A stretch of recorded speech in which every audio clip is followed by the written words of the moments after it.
बंटी अभी अंदर पानी पीने गया ही था कि ढाबे का मालिक सरदार फूल सिंह चिल्ला पड़ा। कहाँ मर गया बंटी? देख नहीं रहा ग्राहकों के आने का टाइम हो रहा है? जल्दी से टेबल पर कपड़ा मार। सुबह 5 बजे से बंटी काम कर रहा था। 1 मिनट की भी फुर्सत नहीं मिल रही थी। दोपहर की गर्मी में अभी उसने सारी टेबल साफ की थी, लेकिन तेज हवा से मिट्टी उड़कर बार बार टेबल पर आ रही थी। बंटी जल्दी से पानी पीकर बाहर आया और कपड़ा लेकर जल्दी से टेबल साफ करने लगा। आज उसने नाश्ता भी नहीं किया था। नाश्ता उसे तभी मिलता था जब ढाबे पर रात को खाना बच जाता था, लेकिन ग्राहक ज्यादा होने के कारण खाना बचा ही नहीं। बंटी का भूख के मारे बुरा हाल था, लेकिन फूल सिंह तो जैसे उसकी जान का दुश्मन था। वह जल्दी जल्दी सफाई कर रहा था। तभी सामने के ऑफिस में लंच का समय हो गया। थोड़ी देर में पूरा ढाबा ग्राहकों से भर गया। बंटी और उसके साथ दूसरे नौकर भाग भाग कर ऑर्डर ले रहे थे, सफाई कर रहे थे। इधर सरदार फूल सिंह चिल्ला चिल्ला कर काम करवा रहा था। अपने नौकरों से उसे कोई मतलब नहीं था। उसे बस गले में आ रहे पैसों से मतलब था। बंटी का असली नाम कोई नहीं जानता था। सब उसे छोटू कहकर बुलाते थे। लंच टाइम के बाद भी करीब 4 बजे तक ढाबे पर कोई न कोई आता रहा।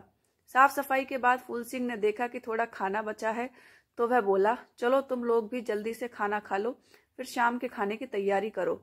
और सुन विक्रम, इनमें से किसी को भी पनीर की सब्जी मत दियो, रात को इसे चला देंगे। विक्रम, जो वहां खाना बनाता था, वह बोला, मालिक कल की सब्जी है, शाम तक तो खराब हो जाएगी। तब फूल सिंह बोला, अच्छा चल दे दे इन्हें थोड़ी सी सब्जी।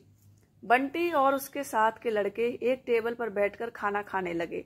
ढाबे का मालिक अंदर जाकर सो गया। खाना खाने के बाद बंटी बैठकर अपने पिछले दिनों के बारे में सोचने लगा। बंटी एक गांव में रहता था।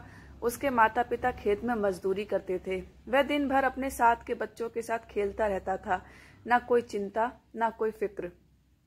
कम में गुजारा हो जाता था।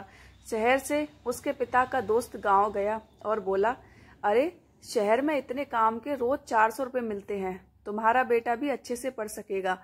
वहां बड़े सरकारी स्कूल में मुफ्त में पढ़ाई होती है। इसके जितने बच्चे इंग्लिश में बात करते हैं। बंटी के भविष्य की चिंता उन्हें गांव से शहर ले आई। एक बिल्डिंग में बंटी के माता पिता काम करने लगे। वहीं पास में ही एक छोटी सी झुग्गी में रहने लगे। बंटी से उसके पिता ने कहा, बस बेटा कुछ दिन की बात है, थोड़े पैसे इकट्ठे हो जाएं, फिर तेरा दाखिला स्कूल में करवा दूंगा। बंटी भी बहुत खुश था। पिता का वह दोस्त रोज घर आ जाता था। शाम को बंटी के पिता उसके साथ जाने लगे। उसने उन्हें शराब पिलाना शुरू कर दिया। कुछ ही दिनों में बंटी के पिता को शराब की ऐसी लत लगी कि उसने काम पर जाना छोड़ दिया। अब वह दिन भर शराब पीकर पड़ा रहता। बंटी की माँ मजदूरी करके लाती, तब कहीं चूल्हा जलता। बंटी की माँ घर में कलेश करती।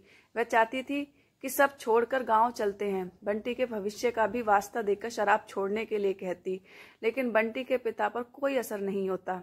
एक दिन बंटी बाहर खेल रहा था, तभी उसने जोर से चीख सुनी। बंटी जल्दी से भागकर गया तो देखा बंटी के पिता ने उसकी माँ को बुरी तरह मारा है। माँ बेहोश पड़ी थी। पड़ोसियों की मदद से उसे अस्पताल ले जाया गया, जहाँ डॉक्टरों ने उसे मृत घोषित कर दिया। यह खबर सुनते ही बंटी का बाप भाग गया। बंटी अब अकेला रह गया। कुछ ही दिनों में पता लगा, उसके पिता को पुलिस ने पकड़ लिया। बंटी की झुग्गी पर भी किसी ने कब्जा कर लिया। बंटी भटकते भटकते इस ढाबे पर पहुंच गया। तब से वह ढाबे पर नौकरी कर रहा है। बंटी की आंखों से आंसू बह रहे थे। ना वे लोग शहर आते, ना ये सब होता। यही सोचकर बंटी रो रहा था। कुछ ही देर में फूल सिंह आ गया और चिल्लाने लगा। बंटी और उसके साथ के दूसरे नौकर जल्दी से उठकर शाम के खाने की तैयारी में लग गए। इसी तरह समय बीत रहा था। एक दिन फूल सिंह के ढाबे पर कुछ अफसर आए।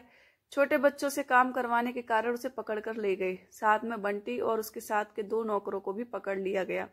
बंटी से थानेदार ने पूछा, लड़के तेरा गांव कहाँ है, तेरे माँ बाप कहाँ हैं?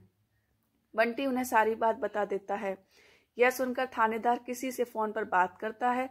फिर बंटी को एक NGO की मदद से अनाथ आश्रम भेज दिया जाता है। बंटी अब अनाथ आश्रम में रहता है। वहां भी उसे काम करना पड़ता था। इसके साथ बड़े लड़के उसे मारते भी थे। सब सहकर भी बंटी कुछ नहीं बोलता था। बस उसे समय पर खाना मिल जाता था। एक दिन बंटी के अनाथ आश्रम में एक थानेदार आया। उसने बंटी से बात की। वह बंटी को अपने साथ ले गया। बंटी के पिता की सजा पूरी होने वाली थी। उन्होंने बहुत मेहनत से जेल में काम किया, जिससे उनकी आगे की सजा माफ हो गई। थानेदार को उनसे हमदर्दी हो गई थी। उनके पछतावे को देखते हुए उसने बंटी को ढूंढने का वादा किया। आज बंटी को देखकर उसके पिता उससे लिपटकर बहुत रोए। उन्हें देखकर बंटी भी रोने लगा। जेल में किए गए काम के पैसे लेकर बंटी के पिता ने वापस गांव जाने का फैसला किया। बंटी अपनी मां को खोकर और कुछ कड़वी यादों को लेकर अपने पिता के साथ वापस अपने गांव आ गया।